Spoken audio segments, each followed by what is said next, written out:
It's Nick, welcome or welcome back to my channel. Okay, in this video today, we are going to be talking about timeless chairs. These are dining room chairs, as well as living room side chairs, whatever, all different types of chairs that I think are truly iconic. These are those timeless designs that have been around for decades, sometimes even centuries, and they're really important that you know about these because if you want to create a really beautiful timeless space, if you want to create a home that isn't just going to kind of ebb and flow depending on the trends of the moment, then you need to know about what these sort of timeless pieces are. Pieces that have been around for a long time. They were beautiful decades ago and they're still beautiful now, and they most likely will still be beautiful in the future. So let's learn about what those chairs are so that when you're kind of putting together your space, you can have an eye for that really classic timeless design that is going to stick around a long time, that's not going to look too trendy. Okay, first design I want to talk about is the Tulip Chair. Now the Tulip Chair was designed by Eero Saarinen, and it is a really beautiful mid-century modern design. Now the Tulip Chair was also designed in sort of conjunction with the tulip table, and you can actually see I have a tulip table designed sort of back there in my dining area, which I also love, by the way, but I haven't done a table version of this video yet, but I'm sure I will. I think the most beautiful part about the Tulip Chair is that it only has the one spoke at the bottom. It doesn't have four legs, which is of course typical in most chairs, but it's still quite stable, and I think that's what makes it really, really special. So Eero Saarinen, who was a Finnish-American architect and designer, he actually really famously hated the sight of different table legs. When you actually look under a table and you see all the different chair legs and all the different table legs, which I kind of understand what he's saying. He actually hated that so much that he really wanted to design the table and the chairs to minimize the sort of chaos that's happening under the table. He actually ended up calling it an ugly, confusing, unrestful world, which I think is a little bit dramatic, but I do see his point that it is kind of nice to look under a table and instead of seeing, 4, 8, 12, 16, 20 legs under there, you're able to see 5, which is quite nice, and it does sort of create a sort of air of simplicity around it, which I think really works well. It is a molded chair that is not usually made from natural materials, so that is something to keep in mind. This actually tulip table back here is made of brass, so you can find ones that are sort of made of different materials, but the iconic version is made of plastic, so something to keep in mind for some of you that are looking for more natural materials in your space. Okay, next up is the Hans Wegner Wishbone Chair. I really love the Wishbone Chair. It is a design in the 1940s by a Danish designer, and it is really, really beautiful. I think it's every architect, maybe even every designer just really has such a soft spot for this chair. It is sleek, it is simple, it is comfortable, it's sort of ergonomic in nature in a lot of ways, but it definitely feels still very simple and very sort of straightforward. It doesn't have a lot of ornamentation, a lot of embellishments. It's still quite sleek and streamlined, and it's usually made of natural materials, oftentimes made of wood, and I just really, really love this chair. Now it is kind of a design that takes inspiration from, even back in the 1940s, he took inspiration from the Ming Chair, which of course is originally from China, and that was a chair that is also going to make my list of iconic chairs because I think you can really see the similarity between these two chairs, the sort of inspiration that Hans definitely drew from that original Ming chair. And this of course was created by an unknown designer. I'm not gonna lie, I tried to look into it and I don't think we actually know who designed it. So the Ming dynasty was from about 1364 until like the mid 1600s. So the reality is that there's a lot of different styles that were occurring in that time in China, but what we would consider to be the Ming chair is still very much an iconic chair. I will say that I do think this is a very beautiful design, just like the Wishbone. I think they're both gorgeous, and I think we can kind of talk about them so similarly because although they came from different periods, definitely you can see that they're quite similar in their design approach. Although I do really love these chairs, I do find that they're quite spindly, and so a lot of people maybe sometimes find that to be a little bit of a turnoff. It has to have a very particular look, and you have to be very comfortable with that. When you've got 6 of these chairs crowded around a table, it can sometimes look a little bit busy. It's not really a criticism, that's just kind of the reality of the design, but I do think if you're looking for the Wishbone or the Ming chair, they are honestly gorgeous chairs, truly timeless. Again, these chairs are gorgeous and they've been around for decades or even hundreds of years, and they're still just as beautiful as ever. Okay, my next timeless chair is going to be the Elbow Chair, also designed by Danish designer Hans Wegner. Now, this chair is also beautiful. I think this is even more of a simple, straightforward design than even the Wishbone Chair that we saw previously. So again, you know how I said that sometimes, I don't know, just my interpretation, but sometimes I just feel like the Wishbone is a little bit, got a lot going on. Like it's quite busy and there's kind of feels a little bit spindly at times. That is not true, I think, for the elbow chair. This is as straightforward a modern design as I think you can pretty much get. There are a couple of chairs that are quite similar to this, I would say, but this is really beautiful, an iconic chair. If you're looking for something simple, straightforward, beautiful, clean, modern design, you found it in the elbow chair. Okay, next up here, we have the Cesca Chair. This is from 1925 by Marcel Breuer. This is a beautiful chair. This is actually the second chair that he created that was using tubular steel, but this is a much more simplified, sort of pared down version. What's really interesting about this one, if they've lasted 100 years, they're still gonna look good in 100 years. You know what I'm saying? That's what I feel good about. But anyway, this chair, having a moment, love the Cesca Chair because it is a combination of sort of the traditional caned look while also having that sort of much more modern structural sort of tubular steel that it uses, as well as this cantilevered design, which is just really cool. And I could just imagine if you were in 1925, you just thought this was the freaking coolest chair you've ever seen in your life. Remember, I really love this chair. I think it's very comfortable. If you've ever sat in one, you actually know that the cantilevered back, I'm like pretending I'm in a Cesca chair right now, is actually very, very comfortable and really, really kind of fun and playful, to be honest, because you do kind of get to swing on it. It's overall a really gorgeous, beautiful chair and truly timeless. Again, 100 years old, still looks this good.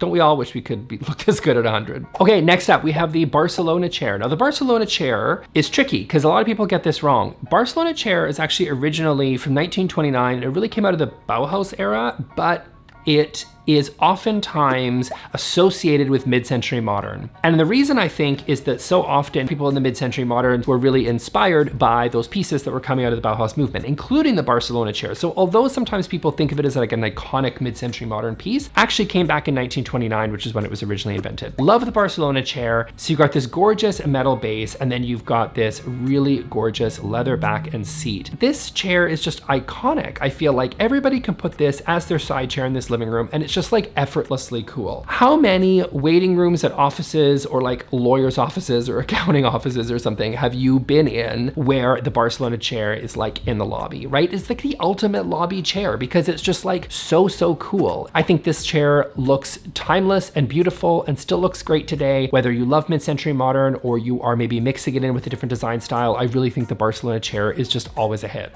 Okay, next up here we have the Egg Chair, which is an iconic design. I thought about putting the Womb Chair here, but I'm gonna give it to the Egg Chair because I like the Egg Chair more, even though I think the Womb Chair is also a timeless, beautiful, gorgeous chair as well. But the Egg Chair is really sculptural and interesting, and I think that's really beautiful about it. This is a statement chair. This is not a chair that you just kind of casually throw into the corner. This is a chair with purpose. It is like a cocoon that you sort of nestle into, which I think is really, really fun. I think what's really interesting about this is just not only is it comfortable because again, it kind of feels like it's like very, I mean, it's not the Womb Chair, but it feels kind of like you're like in a nice little nestled into this little cocoon sort of shape. And I think that is so cool. But I think that's what's interesting about it, right? It was truly molded to the shape of a human being, like molded to the shape of a person rather than necessarily sort of being a little bit more throne-like, which is what we so often saw in traditional design, which we'll get to in a second. But this chair just feels like it's very shaped for the human body to feel really, really comfortable. It is made for lounging. It comes in fabric, it comes in leather. When I think of it, I always think of it as a leather piece. Like I just picture this in sort of a beautiful sort of brown or like a cognac leather. It's just a really gorgeous chair that is timeless, that's beautiful. Again, it leans very much into a mid-century modern style, which a lot of these chairs do,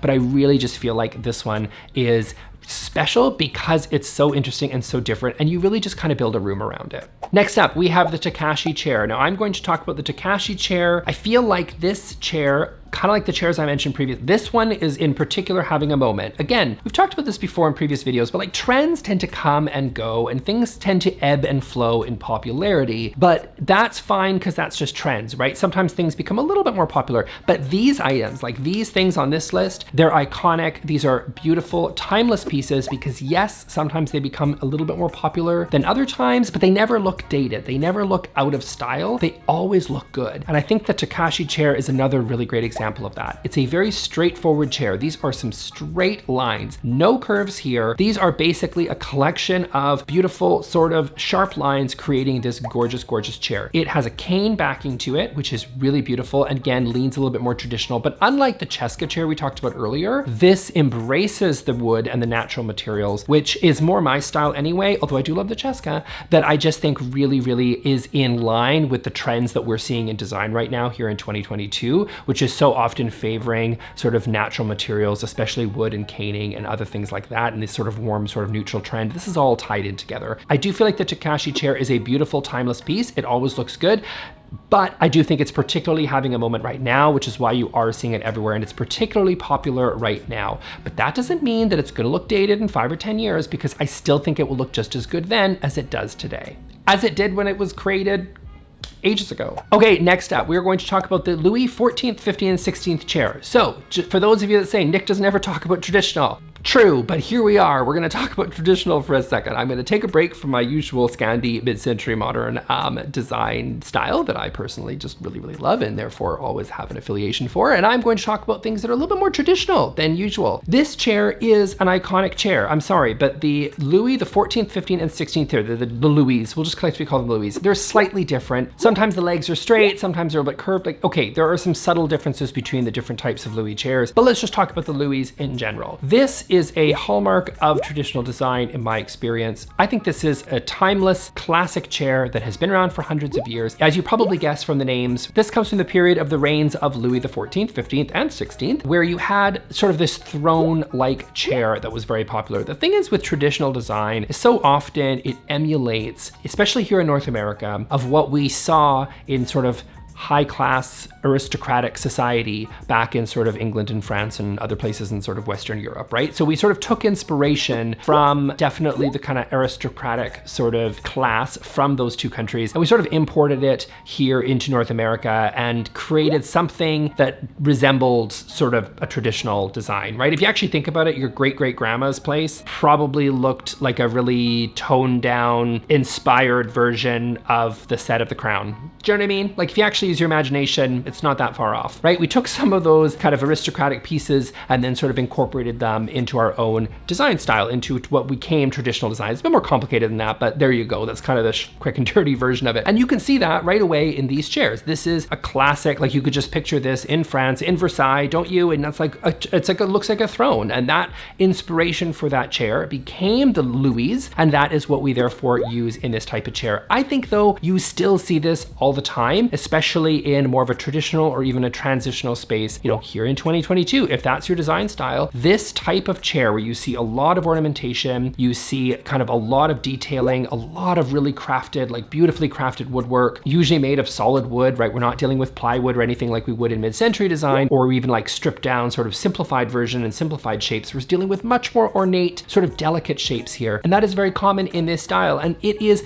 just as iconic as it was 100 years ago. These styles are still beautiful. You can still see them in formal dining rooms everywhere, right? If you know people that love traditional design, you'll notice that these style chairs are still extremely popular to put in dining rooms. And then of course, even blending, even if you love traditional design, but maybe you like farmhouse. So you can definitely see this type of chair being mixed into different design styles to create something a little bit more formal and just add that little air of sophistication that you get from a traditional design. Okay, next up is the Eames LCW chair. This chair is just adorable. I just love this little chair and it is so cute. I think what is the most interesting part about this chair was how it was constructed, because it was just so special, I think, for its time. So it's basically what they found is by taking different layers of wood veneer, they're able to press it together into plywood, and they were able to create a chair that was able to be bent and manipulated in a shape that was more ergonomic to the human form than what you would see from solid wood. So remember how we just talked about the Louis? Well, the Louis were made of solid wood, and these were not. These were made of wood veneer that was able to be created and bent bent into shape to create something that was able to resemble more the human form rather than sort of being structured and sort of limited in what they could work with solid wood. Very popular chair, still iconic to this day. To me, this chair is just adorable. I think it kind of like looks like a little kid's chair in a way. Like I just think it's so cute.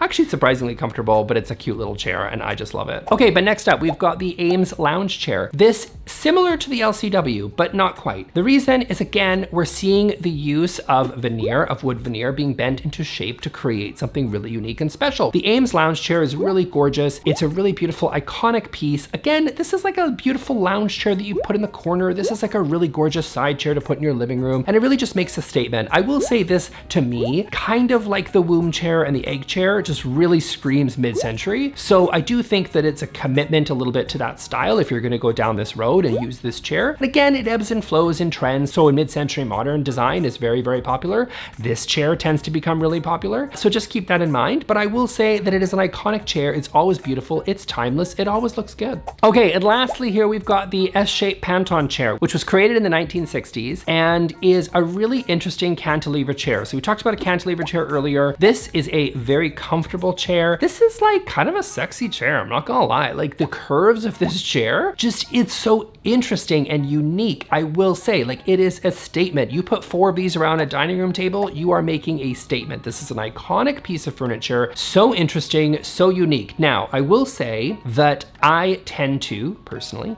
prefer natural materials, and I know a lot of you do too. So if you do, this may not make sense for you because this is going to be made of plastic, which I'm not usually a huge big fan of. If you follow my channel, you know that's just my opinion, but this design is beautiful and gorgeous. So if you are okay with using more plastic in your design and you like that as a material, this is a beautiful sculptural cantilevered piece of furniture that is surprisingly comfortable. If you ever used it, again, you can kind of sort of rock back and forth on it. Really, really super fun. So this is a really great piece of iconic furniture. It's beautiful, fabulous. Again, you have to like the plastic to be able to make it work, but I think if you're really, really committed to a mid-century modern design, this can work really well. I will also say, unlike say the Tulip chair, using the Tulip table with this chair is also really beautiful combinations. You know, if you maybe don't want to use the Tulip chair, you can also mix this chair in another beautiful way to sort of accent your Tulip table. Really beautiful, timeless, iconic chair, definitely worth your consideration. So that's it for me for today, you guys. I hope you really liked this video. If you would like to take a look at my other timeless video, I did one on timeless lighting where I kind of just walked through all these amazing, beautiful, timeless lighting fixtures that I think you guys would really enjoy. So I will see you all in that video. Thanks,